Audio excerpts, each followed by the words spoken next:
Hey guys, it's Tom. I apologize for the lighting, but this was the best place that I could do this. So about a week ago on my channel, I put up a video of me unboxing the new Monkees CD, Good Times. In fact, I'm wearing the same shirt. It's actually kind of scary. And now I've had time to listen to the album, so I thought I would do a video giving my thoughts on the album, doing a review of that. But before I did that, I thought it would be cool if you guys heard what I'm talking about at the same time. So I'll put this in my car CD player. Obviously, I'll keep the volume down so I can talk and so I don't get sued for any copyright on YouTube. There we go. Okay, and I'll take the booklet out too, so I'll have something to talk about. So the album Good Times opens with the opening track, which is called Good Times. And so Good Times is written by Harry Nilsson, who is an old friend of Mickey Dolenz, who does the lead vocals on this song. In fact, this is an old song from, I have the booklet, it's going to help me with this stuff, from 1968. It's an unreleased Harry Nilsson recording, and it's even got his vocal on it, which you can hear a little bit coming up right about now. So that's Harry Nilsson singing. So the song turns into a Mickey Dolenz Harry Nilsson duet, which is kind of cool, but my problem with it is that I don't think this belongs on the new Monkees album, so to speak, because while it's so cool for Mickey and Harry to sing together because they were such good friends, I don't know if this fits on the Monkees new album, which should just be the Monkees. But still a very fun track. There really isn't much to delve into. It's a song, There'll Be Good Times Coming On, I Can Feel It in My Bone. It's a party song. It's a good up-tempo, and since I'm not too familiar with Harry Nilsson's discography, it's a really nice sort of, introduction to it. I mean, I know a couple of the songs, but it's a song I haven't heard, and it's a very good one, and they do a really nice job on it. So track 2 is You Bring the Summer. This was one of the advanced singles that they put up on their website, just the audio. This one is written by Andy Partridge, who is, I don't know where he's from, but he was one of the new writers commissioned to write songs. And this one is sung by Mickey, as you can hear. And it's jolly, it's pleasant, it's upbeat. The lyrics on it are kind of juvenile or kind of a little silly. But if you know the Monkees as well as I do, that kind of fits. That kind of fits their discography. They have plenty of songs that are cheesy, that are silly, that are ridiculous, and this is kind of another one of these.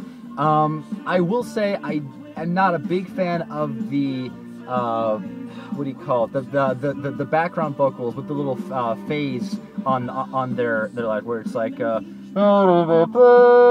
where it sounds synthesized. I get that it's 2016, and I don't exactly want the Monkees sounding just like 1966 just again. I get that, and Mike Nesmith does backing vocals on this. It's always nice to hear Nesmith do vocals on Monkees stuff because he, like I said, he hasn't really dismissed the Monkees. He kind of just like, that's past news. But the song is pleasant, and of course it's summertime here, so it's a very appropriate song. So track 3 is called She Makes Me Laugh. This was written by Rivers Cuomo from Weezer, and this was the first single released from the album. This was another one when I first heard it. It was like it was a reintroduction to something familiar, but a little bit new. I did think the lyrics on this were also kind of silly and juvenile, but in the song they kind of refer to, well, what's wrong with that? And so I kind of give the song props for that, and it's got a great chorus. Like, once the song gets to the third chorus, I dare you not to sing along to this song. It's so catchy and upbeat and wonderful to sing along to. And it just makes me, think of summer, and it is summertime. And so, as much as I want to knock this song, it's a total earworm. You can't not sing it by the third chorus, or even if you don't get it the first time you listen to the song, the second time you'll probably be humming it as well. So that's She Makes Me Laugh. Track 4 is Our Own World, which sounds like this. It's with the little bouncing, it sounds Daydream Believer-ish. This one was written by, give me a second, Adam Schlesinger, who's the frontman for Fountains of Wayne, who also produced the album. This is a very upbeat one. This one I don't find as juvenile as the previous two, but it's still kind of cutesy with the vocals. And again, the backing vocals are little world with the little phasing that they have on, which you can hear right here. Again, I know they're trying to do something new, and who am I to judge? Well, I can. That's why I'm doing this review right now. But another one that I can't help but bounce to, sing along to, and darn you, Monkees, darn you. Here, you know, I don't want to sound like I'm hating on this album. There aren't things that I straight up hate. They're just things I'm not really a big fan of. But let's go to the next one. So track 5 is "Gotta Give It Time." And this one is written by Jeff Barry and Joey Levin. Jeff Barry wrote tons of songs for Monkees back in the day. If you check the back where it shows the recording dates, this one was recorded in 1967 and then in 2016. So which makes you wonder if this is an old track that they're just now adding their vocals to. And this has the late Hugh McCracken on guitar, I should mention. It's a short song. It doesn't do much for me personally. I'm not really a big fan of the backing vocals in this one as well. I'm hating on a lot of backing vocals in this album. But this one is fine. It's just 2 minutes, so it doesn't overstay its welcome. I think it's the perfect length. And another one that, after my third listen, I'm singing and it's in my head already. Now, track 6. This is like the first gem on this album for me. This is Me and Magdalena, written by Benjamin Gibbard, and this has a co-lead vocal between Mike Nesmith and Mickey Dolenz. Probably more Mike. He's got more of the melody. Mickey has a really nice harmony going. If you can hear that, their voices have always sounded great, and they sound really great.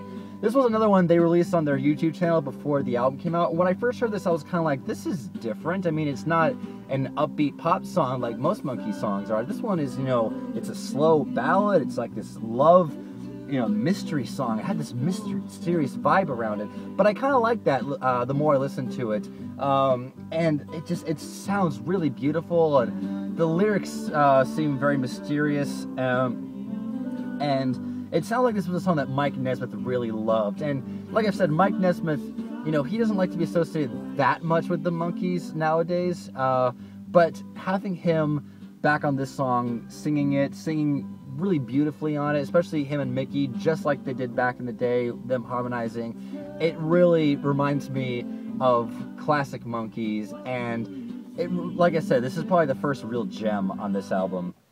Alright, track 7 is Whatever's Right, written by longtime songwriters Tommy Boyce and Bobby Hart, who wrote the theme for the Monkees, Last Train to Clarksville, Valerie, so many hit songs for them. And Bobby Hart is on backing vocals in this one because Tommy Boyce has passed away. So this one is another one. It's just about 2 minutes long. It's a really nice tune. Nice. It doesn't do a lot for me, but for what it does, it accomplishes it very well. It's a nice tune. It's 2 minutes and it's out like that. So it's hard to really pick this one apart. Kind of just like Gotta Give It Time. But very pleasant to listen to, and of course, by my third time listening to it, I'm humming along as well. Now we get to track 8, Love to Love. This is where I was concerned, because I knew that they were going to bring Davy Jones back to this album. Love's the thing that needs one to thrive on. Davy Jones, had a heart attack and passed away in 2012. So when I heard that they were going to take an unreleased song of his and finish it up and put on this album, I was excited. Then I saw the name. Now, I know there is a Monkees song called Love to Love. It's appeared on a few of their Missing Links compilations. Missing Links were sort of like unreleased stuff by the Monkees. And so I knew this track was around. You can find it on iTunes, before this album even was released. So I was like, okay, is this the same song, or is this just like a different song with the same name? No, it's the same song, just with some work done on it. 2016, Peter, Tork, and Mickey Dolenz, I think they put some backing vocals on it, which had not already existed. But aside from that, the instrumentation and Davy Jones' lead vocal, it's exactly the same as I've already heard. So it was kind of a big why, but at the same time, I have nothing against this song. I think it's a great song. They say you need love to love. That's my really crappy Davy Jones impression. I'm going to turn the volume down on that one. and I should probably turn the volume down on my cell too. But at least they included Davey. I mean, as much as I want to hate on it, but I would have really loved and I would have really preferred them take an unreleased Davy Jones recording and finished it up. But it is what it is. All right, so track 9 is "Little Girl" by Peter Tork. Now, this was another one that I was a little confused about because Mickey Dolenz had a song called "Little Girl" on the album The Monkees Present. But this is not that same song. This is written by Peter, but it is the same song because Peter already wrote this song called "Sunny Side Up." He just changed the title. But interesting, flipping through the booklet, there's like these little blurbs for each song, and this one mentions that Peter wrote this for Davey, sort of as a follow-up to "I Want to Be Free." He says Davey actually loved it and had hoped to sing it. He says, "So this is for you, Mr. Manchester Cowboy." So, I mean, yeah, as much as I want to complain, it's still a very listenable song. Peter's always been good at these sort of easy-flowing songs, and this one is another good one. Has sort of a country influence on it. So I like this song. I can't really hate on it. It's just it's kind of a leftover, and that's one thing about this album. Some of these songs are leftovers. Good Times, Love to Love, Gotta Give It Time, Little Girl. Some we were familiar with, like Good Times. Like Love to Love and Little Girl, and some we weren't familiar with, like Good Times and Gotta Give It Up.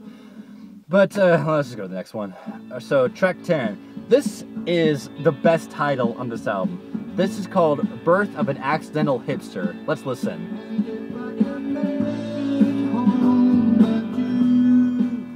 This feels like it's trying to be the album's big magnum opus. And when I say trying, I don't mean that in a bad way. I think this is a really well written song. This might be the best written song on this album. The structure is really something to behold. You have Mike singing these the verses, Mickey doing the sort of bridge, sort of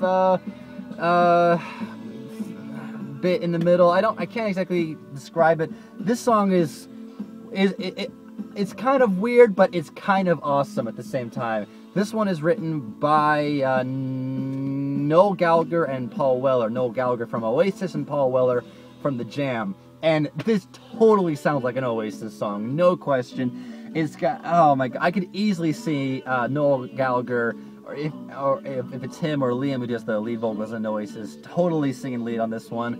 But the fact it's the Monkees singing it is really, endearing and really something to smile at, like I'm doing right now. So yeah, this is the best well-written song on this album, and I really enjoy listening to it. Maybe it's not my personal favorite, but I can't not talk about this song. All right, track 11. Yet another leftover. I don't want to hate on this album. Please believe me. This Wasn't Born to Follow. Now, this is an old song written by Carole King and Jerry Goffin. The Byrds did it. I think Peter Tork did it solo. But he is finishing up this song. A backing track was recorded in 1968, and Peter's just now putting a lead vocal on it. And this is a beautiful song. I've been familiar with this song for a while. The lyrics of this song are a poem. They're a poem, just like Porpoise Song, which also Jerry Goffin and Carole King wrote.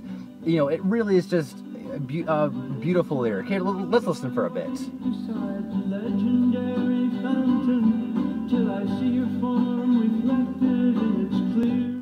Okay, awkward edit here. Well, what happened was my camera fell down, and I'm just gonna put it in a different place and to continue this review.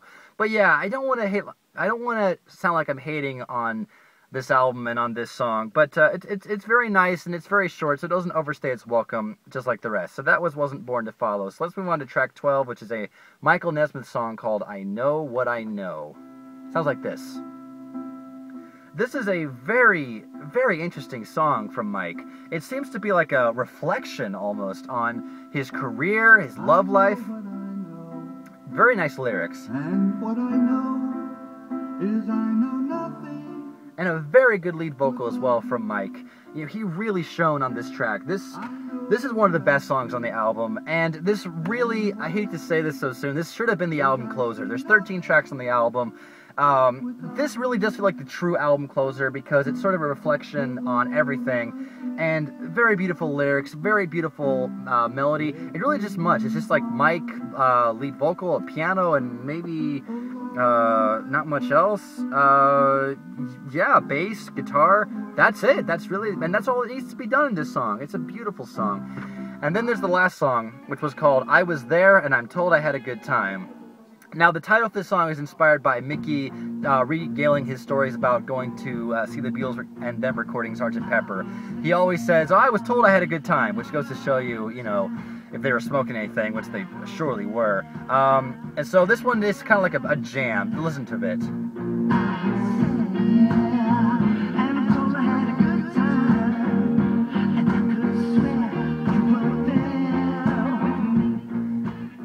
So this one, Mickey says in the booklet, was kind of like an impromptu thing. He kind of just was shot the title out in the air, and then they kind of wrote a riff around it. And you know what? It's not a bad song by any means. It doesn't really feel like the album closer. This kind of feels like the epilogue, or like the after party. Whereas I Know What I Know felt like the album closer. It was a reflection, and this one's also a reflection, but just kind of done more of a fun reflection. And there's nothing wrong with it by any means. It kind of just, it doesn't do much for me as an album closer. I Know What I Know probably should have been the album closer, but this one is a rockin' closer. It feels like the end of a party, I guess is the best way to put it. And it's the end of good times. Ha ha ha. I'm sorry. Anyways, so that is, whoops, dropped the CD. That's Good Times by the Monkees. Kind of a disappointment. I mean, do I really want to use that word? I mean, yeah, it wasn't great. But it's the Monkees, for Pete's sake. They're not supposed to be great. For what they were accomplishing, they did a good job. Because there's nothing on this album that I straight up hate. There's just things where I'm like, okay, this doesn't do for anything for me. But you know what? That's how I felt about past Monkees albums. Even albums I love, there are parts of songs that I'm like, that doesn't do it for me. Because I'm a Monkees fan. I'm a Monkees fan. So I can tolerate those things, but I can still point them out if I don't like them as much. So anyway, guys, that is my review of the Monkees' Good Times. Now, let me know if you've heard this album. What do you think of it? Do you love it? Do you hate it? Are you disappointed? Do you think it was worth the 20-year wait? It was kind of disappointing for me. I would love if they made like a follow-up, but let's see if they do. So anyway, guys, thank you so much for watching, and be sure to subscribe and like this video. And thank you guys so much for watching. My name is Tom Rutia, and hope you guys have a great 4th of July. Bye, guys.